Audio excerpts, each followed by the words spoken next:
അഭൂതപൂർവമായ വികസനമാണ് യു പിയിൽ ഉണ്ടായിരിക്കുന്നത്. അദ്ദേഹത്തിന്റെ പ്രസംഗം പരിഭാഷപ്പെടുത്തുന്നതിനായി ന്യൂനപക്ഷ മോർച്ചയുടെ സംസ്ഥാന ഉപാധ്യക്ഷൻ അഡ്വക്കേറ്റ് ഡാനി ജെ പോളിനെ ആദരപൂർവ്വം ക്ഷണിച്ചുകൊള്ളുന്നു. भारत माता की जय, भारत माता की जय, भारत माता की जय, वंदे मातरम, वंदे मातरम, वंदे मातरम. കേരളത്തിലെ എല്ലാവർക്കും നമസ്കാരം.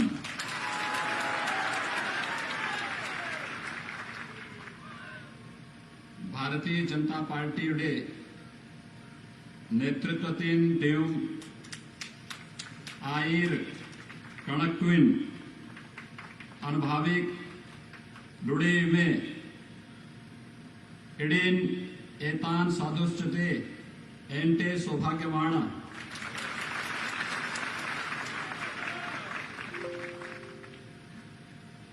आज की इस चुनावी सभा में मंच पर उपस्थित भारतीय जनता पार्टी के मंडल के अध्यक्ष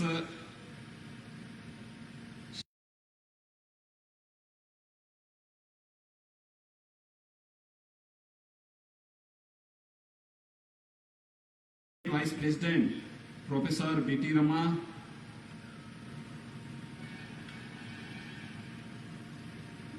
BDJS state vice president Shri Sanil Modapalli, Shri P K Vasudevan, Shri T Sanjeev लाल,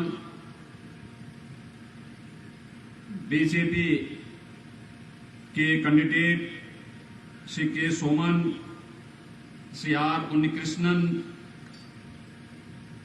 भारतीय जनता पार्टी और सहयोगी दलों से जुड़े हुए सभी पदाधिकारीगण और उपस्थित भाइयों बहनों, आदि शंकराचार्य और नारायण गुरु की इस धरती को मैं कोटि कोटि नमन करता हूं. ഇന്നത്തെ ഈ തെരഞ്ഞെടുപ്പ് വേദിയിൽ സന്നിഹിതരായിരിക്കുന്ന സ്ഥാനാർത്ഥിയടക്കം ഈ സഭയുടെ അധ്യക്ഷനടക്കമുള്ള എല്ലാ നേതാക്കന്മാരും ഇവിടെ എത്തിച്ചേർന്നിരിക്കുന്ന പ്രിയപ്പെട്ട സഹോദരി സഹോദരന്മാർക്കും എല്ലാവർക്കും എന്റെ നമസ്കാരം. ഈ ആദിശങ്കരന്റെ നാട്ടിൽ എത്തിച്ചേരുവാൻ എനിക്ക് ഭാഗ്യം ലഭിച്ചതിന് ഞാൻ നന്ദി പറഞ്ഞുകൊണ്ട് എല്ലാവർക്കും നമസ്കാരം. मित्रों, इस केरल की धरती पर ही सैकड़ों वर्ष पूर्व आदि शंकराचार्य का जन्म हुआ था, जिन्होंने सनातन धर्म की स्थापना के लिए, पुनर्स्थापना के लिए पूरे देश के अंदर भ्रमण किया था.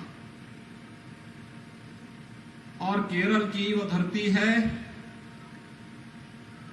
जो सनातन धर्म की प्रेरणा स्थली बनी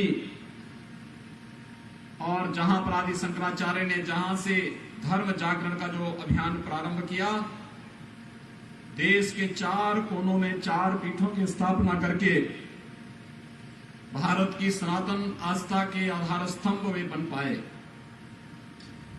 श्री नारायण गुरु ने केरल की धरती से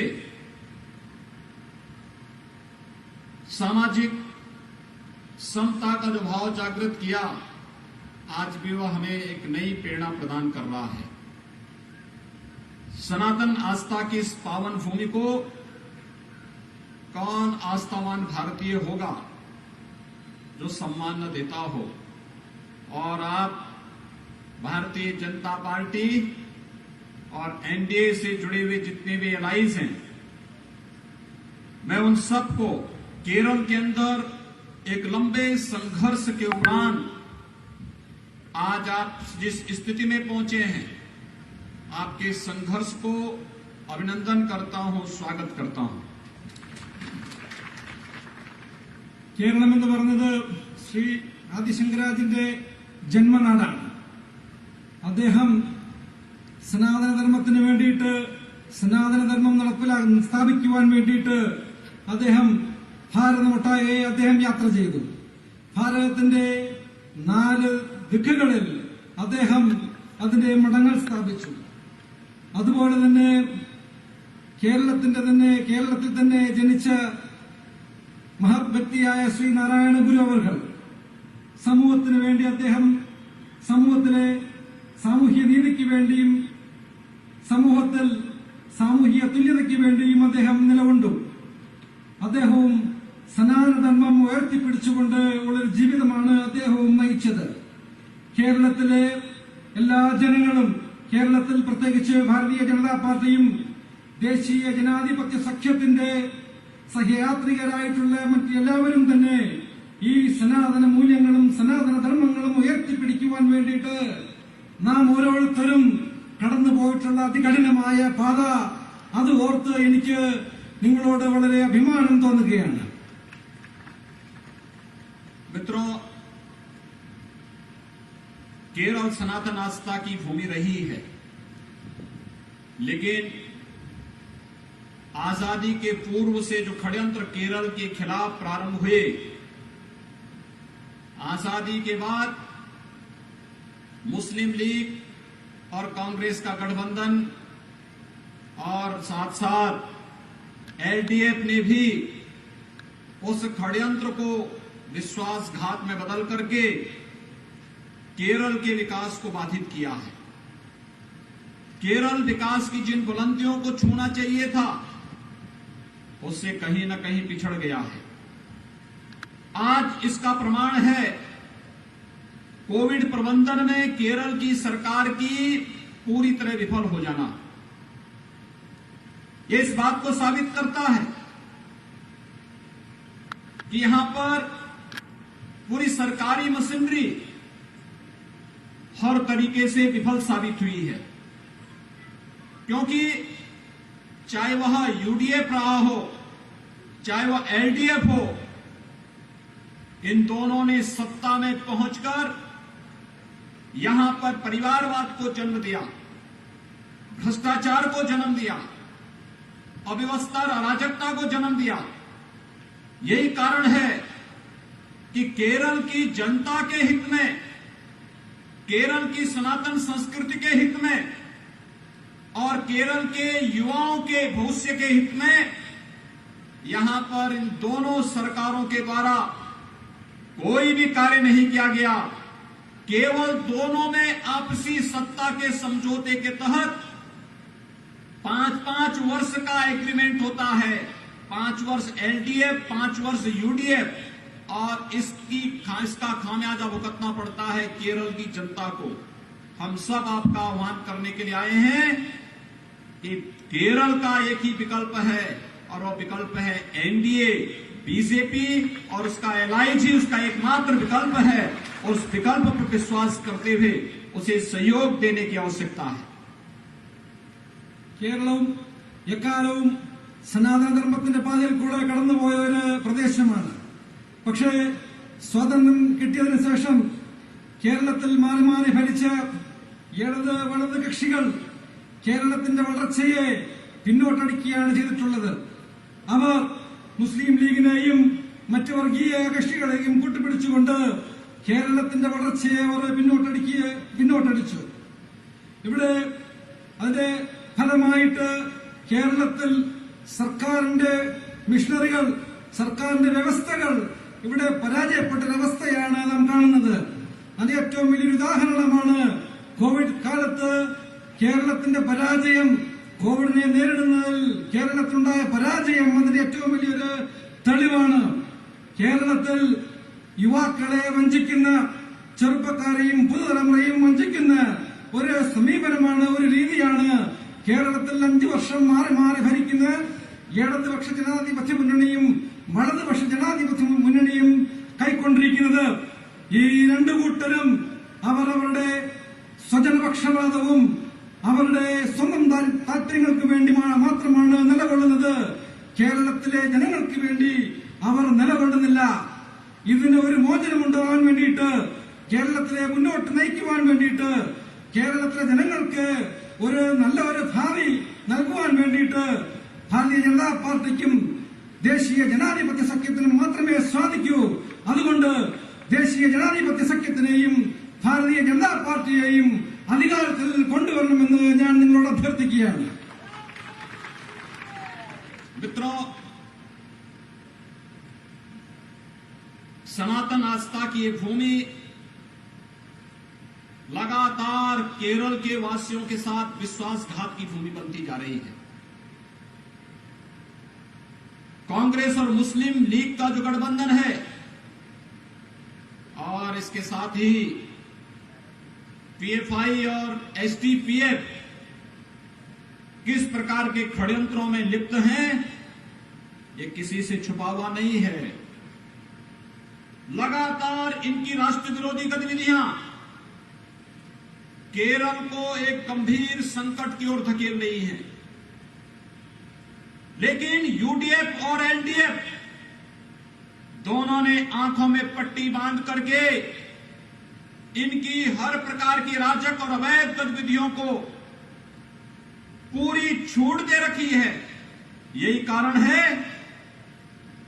ना यूडीएफ की सरकार और न एलडीएफ की ही सरकार एंटी लव जिहाद का कोई कानून केरल के अंदर बनाने में पूरी तरह विफल रही है। उत्तर प्रदेश के अंदर हमारी सरकार ने एंटी लव जिहाद का एक्ट बना करके आज उत्तर प्रदेश के अंदर लागू कर दिया है। आखिर ये कानून केरल के अंदर क्यों लागू नहीं हो सकता, जबकि इसमें टारगेट किया जा रहा है। इस सब के बावजूद 2009 में केरल हाई कोर्ट ने स्वयं भी लव जिहाद पर चिंता व्यक्त करते हुए केरल की तत्कालीन सरकार को इस बारे में निर्देशित किया था कि लव जिहाद के खिलाफ कोई प्रभावी कानून बनाए। लेकिन चूंकि इस पूरे षड्यंत्र में पीएफआई, एसडीपीआई, मुस्लिम लीग और अन्य जिहादी ताकतें इसके साथ जुड़ी हुई हैं, इसलिए अपने वोट बैंक के लिए केरल की जनता के साथ एलडीएफ और यूडीएफ धोखा दे रही हैं, धोखा कर रही हैं।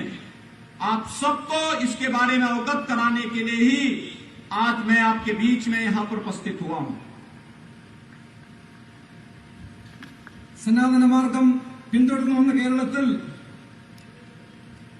ഒട്ടും ഭൂഷണമല്ലാത്ത രീതിയിലുള്ള പ്രവൃത്തികളാണ് നാം കണ്ടുകൊണ്ടിരിക്കുന്നത്.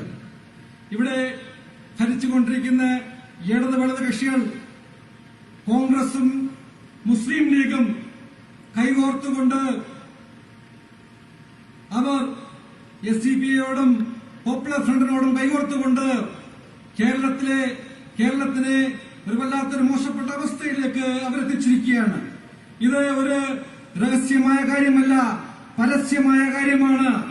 എന്നാൽ ഇവിടെ അധികാരത്തിലിരിക്കുന്ന ഭരണകൂടത്തിന് ഇത് കണ്ടില്ല എന്ന് നടിച്ചുകൊണ്ട് അവർ സ്വയം അന്ധത നടിച്ചുകൊണ്ട് അവർ നടക്കുകയാണ്.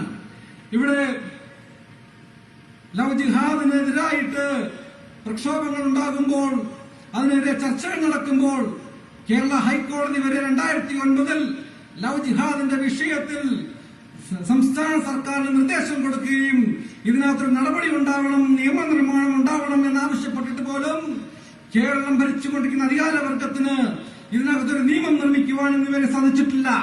ഉത്തർപ്രദേശിൽ ലവ് ജിഹാദിനെതിരായിട്ട് ഒരു നിയമം നിർമ്മിക്കുകയുണ്ടായി. എന്തുകൊണ്ടാണ് കേരളം ഭരിക്കുന്നവർക്ക് ഇങ്ങനെയൊരു നിയമം കേരളത്തിൽ ഉണ്ടാക്കുവാൻ സാധിക്കാത്തത്?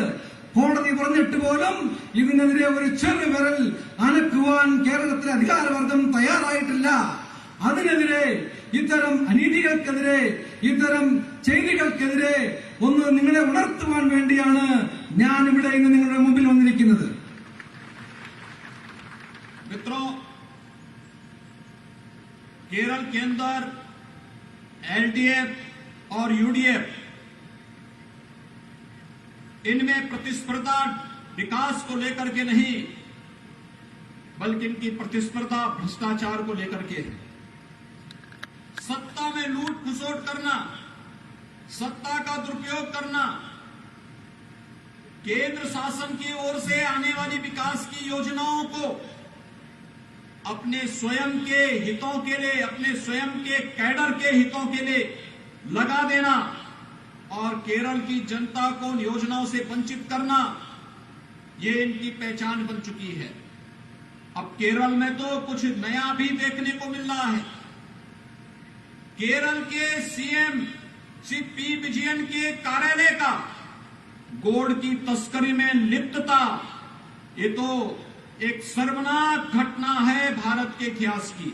और इसीलिए आप सबको अवगत कराने के लिए आए हैं कि केरल का हित न तो यूडीएफ कर पाएगा न एलडीएफ कर पाएगा।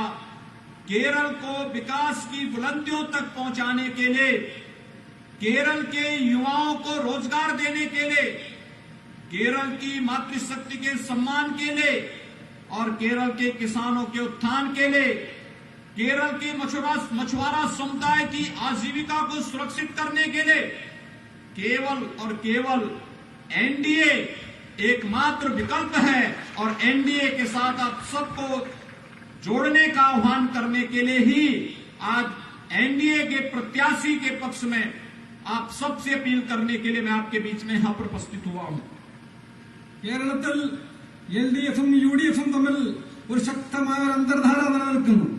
ഈ അന്തർധാര കേരളത്തിനെ മുന്നോട്ട് നയിക്കുക എന്നുള്ളതല്ല, കേരളത്തിന്റെ വികസനമല്ല ഈ അന്തർധാരയുടെ ഉദ്ദേശം. മറിച്ച് ഈ അന്തർധാര, ഈ കൂട്ടുകെട്ടിന്റെ ഉദ്ദേശം കേരളത്തിനെ കൊള്ളയടിക്കുക എന്നുള്ളത് മാത്രമാണ്.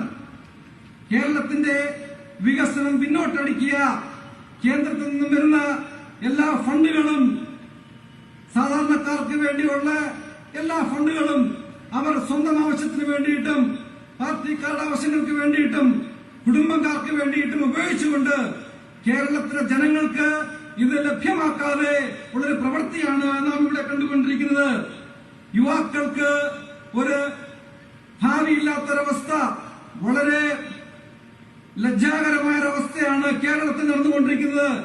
കേരളത്തിന്റെ മുഖ്യമന്ത്രിയുടെ ഓഫീസ് തന്നെ സ്വർണ്ണക്കടത്തിൽ പെട്ടിരിക്കുന്നു.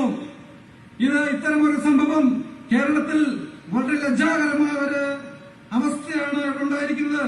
ഇവിടെ കേരളത്തിലെ ജനങ്ങൾക്ക്, യുവതലമുറയ്ക്ക് ജോലി ലഭിക്കുവാൻ വേണ്ടിയിട്ട്, നമ്മുടെ അമ്മമാർക്കും നമ്മുടെ സഹോദരികൾക്കും സുരക്ഷ ഉറപ്പാക്കുവാൻ വേണ്ടിയിട്ട്, നമ്മുടെ കർഷകർക്ക് അവരുടെ ഭാവി ഉറപ്പാക്കുവാൻ വേണ്ടിയിട്ട്, മത്സ്യത്തൊഴിലാളികളുടെ ഭാവി ഉറപ്പാക്കുവാൻ വേണ്ടിയിട്ട് ഒരൊറ്റ മാർഗം മാത്രമേ ഉള്ളൂ. ദേശീയ ജനാധിപത്യ സഖ്യം മാത്രമേ അതിന് പരിഹാരമായിട്ടുള്ളൂ. ദേശീയ ജനാധിപത്യ സഖ്യവും ബിജെപിയുമാണ് അതിനുള്ള പരിഹാരം. भाइयों बहनों, आज केरल की जो आवश्यकताएं हैं, यहां के युवाओं को रोजगार चाहिए, लेकिन केरल की पब्लिक सर्विस कमीशन एलडीएफ सरकार के भ्रष्टाचार का अड्डा बन चुका है। यहां पे नौकरी योग्यता के आधार पर नहीं, बल्कि वह एलडीएफ के कैडर को रोजगार बांटने का एक माध्यम बन गया है। कई केरल के युवाओं को आत्महत्या करने के लिए मजबूर होना पड़ा है। ये चीजें बताती हैं कि भ्रष्टाचार किस कदर तक यहां के युवाओं को डिप्रेशन में डाला है। लेकिन केरल की एलडीएफ सरकार इस ओर से आंखें मूंदी हुई हैं। उसे युवाओं की चिंता नहीं है, उसे केरल में महिलाओं की चिंता नहीं है, उसे केरल में यहां के मछुआरा समुदाय की चिंता नहीं है, और उसे केरल के अंदर केरल के किसानों की भी चिंता नहीं है।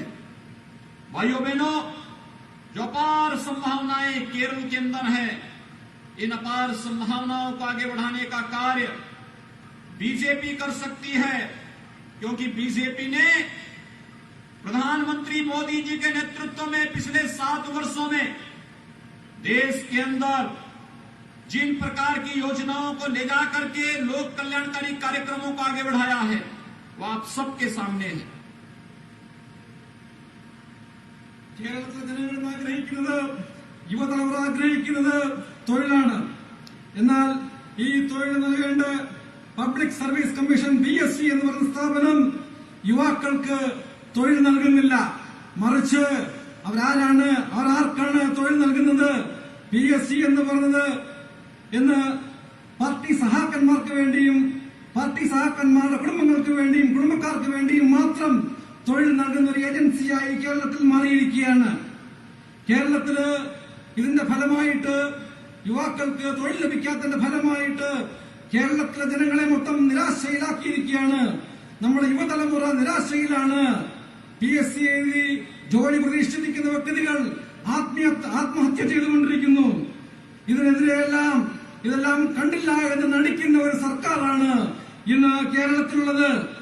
നേരത്തെ പറഞ്ഞതുപോലെ നമ്മുടെ അമ്മമാരുടെയും സ്ത്രീകളുടെയും സുരക്ഷയ്ക്ക് വേണ്ടി, നമ്മുടെ മത്സ്യത്തൊഴിലാളികളുടെ സുരക്ഷയ്ക്ക് വേണ്ടിയിട്ട്, പാടത്ത് പണിയെടുക്കുന്ന കൃഷിക്കാരുടെ സുരക്ഷയ്ക്ക് വേണ്ടിയിട്ട്, അവരുടെ തലമുറകളുടെ നന്മയ്ക്ക് വേണ്ടിയിട്ട് ഇവരൊന്നും ചെയ്യുന്നില്ല. അവരുടെ തലമുറകൾക്ക് വേണ്ടിയിട്ട്, അവരുടെ തലമുറകൾ ഭദ്രമാക്കുവാൻ വേണ്ടിയിട്ട്, അവരുടെ തൊഴിലവസരങ്ങൾ ഭദ്രമാക്കുവാൻ വേണ്ടിയിട്ട് ഇന്ന് കേരളത്തിൽ ഇനിയും ദേശീയ ജനാധിപത്യ സഖ്യത്തിനും BJPക്കും മാത്രമേ സാധിക്കൂ. നമ്മൾക്ക് ഉള്ള വിഭവശേഷികൾ, പല രീതിയിലുള്ള വിഭവശേഷികൾ ഇവിടുത്തെ കേരളം ഭരിക്കുന്ന ഭരണകൂടം ഇതുവരെ ഉപയോഗിച്ചിട്ടില്ല എന്നുള്ളത് വളരെ ലജ്ജാകരമായ ഒരു കാര്യമാണ്. ഇത് ഉപയോഗിക്കുവാൻ വേണ്ടിയിട്ട് നമ്മൾക്ക് സാധിക്കുന്നത് ഇവിടുത്തെ BJPക്ക് മാത്രമേ സാധിക്കൂ. ഇത് പറയുവാൻ വേണ്ടിയിട്ടും കൂടെയാണ് ഈ അവസരം എടുക്കുന്നു. मित्रों, कोरोना प्रबंधन देश के अंदर कैसे होना चाहिए, प्रधानमंत्री मोदी जी के नेतृत्व में पूरे देश ने इस लड़ाई को बहुत नजदीक से देखा। दुनिया के अंदर एक मिसाल बनी। हम आभारी हैं प्रधानमंत्री मोदी जी के, जिन्होंने गरीब कल्याण पैकेज के माध्यम से अब घर गरीब को राशन की निःशुल्क सुविधा उपलब्ध कोरोना कालखंड में उपलब्ध कराई। रसोई गैस के सिलेंडर निःशुल्क उपलब्ध करवाने का कार्य किया। जनधन अकाउंट धारी हर महिला के खाते में 500 रुपए अतिरिक्त देने का कार्य किया। निराश्रित महिला, वृद्धावस्था पेंशन धारक, दिव्यांगजन पेंशन धारकों को अतिरिक्त राशि उपलब्ध करवाने का कार्य किया। और प्रधानमंत्री किसान सम्मान निधि में भी अतिरिक्त धनराशि देकर के उन किसानों के जीवन में भी खुशहाली लाने का कार्य विपत्ति के समय में प्रधानमंत्री मोदी जी के नेतृत्व में भारतीय जनता पार्टी की NDA सरकार लेकर के आई थी। और यही नहीं, आत्मनिर्भर भारत पैकेज के अंदर MSME यूनिट के लिए भी बेहतरीन कार्य और पैकेज देकर के भारत को आत्मनिर्भरता के लक्ष्य की ओर अग्रसर करने का कार्य प्रधानमंत्री मोदी जी के नेतृत्व में हुआ है। कोरोना प्रबंधन के साथ देश के अंदर चल रही तमाम प्रकार की विकास की योजनाएं और एक गरीब के जीवन में परिवर्तन लाने वाली लोक कल्याण की योजनाएं, ये किसी से छुपी हुई नहीं है। കൊറോണ കാലഘട്ടത്തിൽ കേന്ദ്ര സർക്കാർ എങ്ങനെയാണ്, ഏത് രീതിയിലാണ് അതിനെ നേരിട്ടത് എന്ന് നമുക്കെല്ലാവർക്കും അറിയാം. കൊറോണ കാലഘട്ടത്തിൽ ബുദ്ധിമുട്ട് അനുഭവിക്കുന്ന ജനവിഭാഗത്തിന് വേണ്ടിയിട്ട് സൗജന്യ റേഷൻ, അതുപോലെ തന്നെ ഗ്യാസ് കണക്ഷനുകൾ, ജൻധൻ അക്കൗണ്ട് വഴി പാവപ്പെട്ടവർക്ക് 500 രൂപ വീതം എത്തിക്കുക, പ്രധാനമന്ത്രി കിസാൻ സമ്മാൻ നിധി വഴി കർഷക കുടുംബങ്ങൾക്ക് ഒരു കൈത്താങ്ങായി ധനസഹായം ബാങ്ക് അക്കൗണ്ട് വഴി എത്തിക്കുക, അതുപോലെ പല പല രീതിയിൽ പാവപ്പെട്ട ജനങ്ങളെയും പാർശ്വവൽക്കരിക്കപ്പെട്ട ജനങ്ങളെയും ഒരു കൈത്താങ്ങ് നൽകുവാൻ ഈ കൊറോണ കാലഘട്ടത്തിൽ കേന്ദ്ര സർക്കാർ, പ്രധാനമന്ത്രിയുടെ നേതൃത്വത്തിലുള്ള കേന്ദ്ര സർക്കാർ കൈക്കൊണ്ട നടപടികൾ നമ്മൾക്കെല്ലാവർക്കും അറിയാവുന്നതാണ്. ഇത് ലോകത്തിന് തന്നെ മാതൃകയായ ഒരു വിഷയമാണ്. അക്കാലഘട്ടത്തിൽ നിർമ്മൽ ഭാരത് പദ്ധതി വഴി ചെയ്തിട്ടുള്ള പ്രവൃത്തികൾ നമ്മൾക്കെല്ലാവർക്കും അറിയാം. മാത്രമല്ല, വ്യാവസായിക മേഖലയിൽ ചെറുകിട വ്യവസായങ്ങൾ നിലനിൽക്കുവാൻ വേണ്ടിയിട്ടും ഈ കൊറോണ കാലഘട്ടത്തിൽ കേന്ദ്ര സർക്കാർ കൈത്താങ്ങായി പ്രവർത്തിച്ചുവെന്ന് ഞാൻ ഈ അവസരത്തിൽ നിങ്ങളെ ഓർമ്മിപ്പിക്കുവാൻ ആഗ്രഹിക്കുന്നു. मित्रों, हम भारत के प्रधानमंत्री नरेंद्र मोदी जी का और भारत के वैज्ञानिकों का हृदय से अभिनंदन करते हैं, जिन्होंने कोरोना महामारी से बचाने के लिए 2 स्वदेशी वैक्सीन दिए। और आज मुझे बताते हुए प्रसन्नता है कि आज 1 अप्रैल से 45 वर्ष के हर एक नागरिक को मुफ्त में वैक्सीन लगाने की घोषणा भारत सरकार ने कर दी है। ये वैक्सीन हर एक नागरिक को फ्री में हर सरकारी सेंटर में लगने जा रहा है। हम लोग अधिक से अधिक मात्रा में वैक्सीन लगा करके कोरोना के खिलाफ देश की लड़ाई को ही विजयी बनाएंगे और साथ साथ केरल विधानसभा चुनाव में भी भारतीय जनता पार्टी और एनडीए को विजयी बनाने का कार्य करेंगे। കൊറോണയെ നേരിടുവാൻ വേണ്ടിയിട്ട് കേന്ദ്ര സർക്കാരിന്റെ ശ്രമഫലമായി 2 വാക്സിനാണ് വികസിപ്പിച്ചെടുത്തിട്ടുള്ളത്. ഈ കാലഘട്ടത്തിൽ കൊറോണയെ ഫലപ്രദമായി നേരിടുവാൻ വേണ്ടിയിട്ട് സർവ്വരീതിയിലുള്ള മാർഗങ്ങളും കേന്ദ്ര സർക്കാർ കൈക്കൊള്ളുകയുണ്ടായി. കേന്ദ്ര സർക്കാരിന്റെ ഭാഗത്തു നിന്നും ദേശീയ ജനാധിപത്യ സഖ്യത്തിന്റെ ഭാഗത്തു നിന്നും ഞാൻ നിങ്ങളോട് ആഹ്വാനം ചെയ്യുകയാണ്. ബിജെപിയെയും ദേശീയ ജനാധിപത്യ സഖ്യത്തിനെയും അധികാരത്തിൽ കൊണ്ടുവന്ന് ഇത്തരം നല്ല പ്രവൃത്തികൾക്ക് ജന ഉപകാരമായ പ്രവൃത്തികൾക്ക് മുമ്പോട്ട് കൊണ്ടുപോകാൻ വേണ്ടിയിട്ട് ബിജെപി അധികാരത്തിലെത്തിക്കുവാൻ. मित्रों, भारतीय जनता पार्टी जो कहती है वो करके दिखाती है।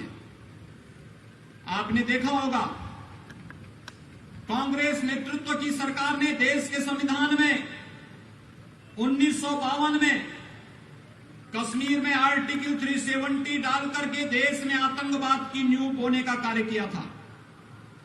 लेकिन भारतीय जनता पार्टी नेतृत्व की एनडीए सरकार मोदी जी के नेतृत्व में आर्टिकल 370 को समाप्त करके आतंकवाद को हमेशा के लिए समाप्त कर दी है। आज अगर केरल का नौजवान भी चाहेगा तो जम्मू कश्मीर के अंदर अपना आवास ले सकता है, कोई उन्हें रोक नहीं सकता। और जम्मू कश्मीर विकास की मुख्य धारा के साथ जुड़ करके तेजी के साथ आगे बढ़ा है। एक भारत श्रेष्ठ भारत की परिकल्पना को साकार करने का कार्य आज भारत के अंदर प्रधानमंत्री मोदी जी के नेतृत्व में भारतीय जनता पार्टी की सरकार कर रही है। എല്ലാവർക്കും അറിയാവുന്ന കാര്യമാണ്, ഭാരതീയ ജനതാ പാർട്ടി എന്ത് പറയുന്നു അത് ചെയ്യുവാൻ പ്രാപ്തിയുള്ള ഒരു പ്രസ്ഥാനമാണെന്നുള്ളത്. ഭാരതീയ ജനതാ പാർട്ടി പറയുന്ന കാര്യങ്ങൾ ചെയ്തിരിക്കും. കശ്മീരിന്റെ കാര്യത്തിൽ ഭരണഘടനയുടെ 307 അനുച്ഛേദം നിലനിൽക്കണമെന്ന് 1992 അന്ന് ഭരിച്ചിരുന്നവർ അത് പറഞ്ഞപ്പോൾ അത് മാറണമെന്ന് നാം പറഞ്ഞിരുന്നു. അത് 307 അനുച്ഛേദം നാം മാറ്റിക്കൊണ്ട് നമ്മളുടെ വാക്ക് നാം പാലിച്ചു. ഇന്ന് ഇന്ത്യയിലുള്ള ഏതൊരു ചെറുപ്പക്കാരനും ഏതൊരു വ്യക്തിക്കും കശ്മീരിൽ ഭൂമി വാങ്ങാവുന്നൊരവസ്ഥയാണ്. ഭാരതീയ ജനതാ പാർട്ടി പറഞ്ഞ കാര്യങ്ങൾ, ഇലക്ഷന് മുമ്പായി പറഞ്ഞ കാര്യങ്ങൾ ഓരോന്നായി ചെയ്തുകൊണ്ടിരിക്കുകയാണ്, ചെയ്ത് തെളിയിച്ചുകൊണ്ടിരിക്കുകയാണ്. ഇന്ന് ഭാരതീയ ജനതാ പാർട്ടിയും ദേശീയ ജനാധിപത്യ സഖ്യവും ആഗ്രഹിക്കുന്നത് ഒരൊറ്റ ഇന്ത്യ, ഒരൊറ്റ ഭാരതം, ഒരൊറ്റ ജനത എന്നുള്ളതാണ്. मित्रों, कांग्रेस नेतृत्व में तुष्टीकरण की राजनीति आजादी के बाद से ही प्रारंभ हो गई थी और यही कारण रहा कि कांग्रेस ने देश की समस्याओं को सुलझाने की बजाय उलझाने का कार्य किया। अयोध्या में श्री राम जन्मभूमि पर मर्यादा पुरुषोत्तम भगवान श्री राम का भव्य मंदिर का निर्माण हो, कांग्रेस और उसके सहयोगी दल कभी नहीं चाहते थे कि कार्य हो। लेकिन जब देश की जनता ने प्रधानमंत्री मोदी जी पर विश्वास किया, प्रधानमंत्री बनने के बाद उन सभी समस्याओं का समाधान करते हुए, अवरोधों को समाप्त करते हुए आज अयोध्या में भगवान श्री राम के भव्य मंदिर के निर्माण का कार्य तेजी के साथ प्रारंभ हो चुका है। और मैं अभिनंदन करूंगा केरल के सभी नागरिकों का, जिन्होंने राम जन्मभूमि मंदिर निर्माण के लिए समर्पण निधि में भारी संख्या में सहयोग करके राम मंदिर निर्माण के कार्यक्रम में अपना योगदान दिया है। मैं इसके लिए आप सबका हृदय से अभिनंदन करता हूं। उत्तर प्रदेश वासियों की ओर से आभार भी व्यक्त करता हूं। സ്വാതന്ത്ര്യ സമയം മുതൽ തന്നെ കോൺഗ്രസ് സ്വീകരിച്ചിരിക്കുന്നത് പ്രീണനത്തിന് നയമാണ്. അയോധ്യയിൽ രാമജന്മഭൂമി ക്ഷേത്ര വിഷയത്തിൽ ഒരു പരിഹാരം ഉണ്ടാവണമെന്ന് കോൺഗ്രസ് ഒരു കാലത്തും ആഗ്രഹിച്ചിരുന്നില്ല. എന്നാൽ നമ്മുടെ പ്രിയങ്കരനായ പ്രധാനമന്ത്രി അധികാരത്തിൽ വന്നതിന് ശേഷം അതിന് ഒരു ശാശ്വത പരിഹാരം കാണുവാൻ സാധിക്കുക മാത്രമല്ല, രാമജന്മഭൂമി ക്ഷേത്രത്തിന്റെ നിർമ്മാണം ആരംഭിച്ചിരിക്കുകയാണ്. ഇതിനു വേണ്ടിയിട്ട്, രാമജന്മഭൂമി ക്ഷേത്ര നിർമ്മാണത്തിന് വേണ്ടിയിട്ട് കേരളത്തിൽ നിന്നും ഇതിന് സമർപ്പണം ചെയ്ത എല്ലാ പദ്ധതികളോടും, ഈ നിധിയിലേക്ക് സമർപ്പണം ചെയ്ത എല്ലാ പദ്ധതികളോടും ഞാൻ എന്റെ ഹൃദയത്തിന്റെ ഭാഷയിൽ നിന്നും എന്റെ വ്യക്തിപരമായ രീതിയിൽ നിങ്ങൾ ഓരോരുത്തരോടും എന്റെ നന്ദിയും അതുപോലെ തന്നെ യുപിയുടെ ജനങ്ങളുടെ നന്ദിയും ഞാൻ ഈ അവസരത്തിൽ അറിയിക്കുകയാണ്. मित्रों, मेरी आप सबसे अपील है, बीजेपी युवाओं के लिए, गरीबों के लिए, महिलाओं के लिए, किसानों के लिए, मजदूरों के लिए, समाज के प्रत्येक तबके के लिए बिना भेदभाव के विकास की योजनाओं को लेकर के आई है। प्रधानमंत्री मोदी जी ने तो एक ही मंत्र दिया है, सबका साथ और सबका विकास। सबका साथ और सबके विकास के इस मंत्र को अंगीकार करते हुए हम प्रत्येक नागरिक के पास जाकर के बीजेपी के प्रत्याशी, एनडीए समर्थित प्रत्याशी श्री के सोमन को भारी बहुमत से विजयी बना करके भेजें। यही अपील आप सबसे मुझे करते हुए मैं अपनी वाणी को विराम देता हूं। എനിക്ക് നിങ്ങളോട് പറയാനുള്ളത്, കേരളത്തിന്റെ യുവാക്കൾക്ക് വേണ്ടിയിട്ട്, പാവപ്പെട്ടവർക്ക് വേണ്ടിയിട്ട്, കർഷകർക്ക് വേണ്ടിയിട്ട്, തൊഴിലാളികൾക്ക് വേണ്ടിയിട്ട്, അങ്ങനെ സമസ്ത മേഖലയിലുള്ളവർക്ക് വേണ്ടിയിട്ട്, അവരുടെ വികസനത്തിന് വേണ്ടിയിട്ട് കേന്ദ്ര സർക്കാർ പറയുന്നത് പോലെ സബ്കെ സാത്ത് സബ്കെ വികാസ്, എല്ലാവരുടെയും ഒപ്പം എല്ലാവരുടെയും വികസനം എന്ന മന്ത്രം മുന്നോട്ട് പിടിച്ചുകൊണ്ട് നിങ്ങൾ ഓരോരുത്തരും ഇനിയും വരുന്ന ദിവസങ്ങളിൽ നമ്മുടെ പ്രദേശത്തുള്ള, നമ്മുടെ പ്രദേശവാസികളായ നമ്മുടെ പ്രിയപ്പെട്ട വോട്ടർമാരെ എല്ലാവരെയും നേരിൽ കണ്ട് വോട്ടഭ്യർത്ഥിച്ച് നമ്മുടെ പ്രിയങ്കരനായ സ്ഥാനാർത്ഥി ശ്രീ കെ സോമൻ ചേട്ടൻ അവർക്ക് വേണ്ടി വോട്ടഭ്യർത്ഥിക്കണമെന്ന് ഞാൻ നിങ്ങളോട് വിനീതമായി അഭ്യർത്ഥിക്കുകയാണ്.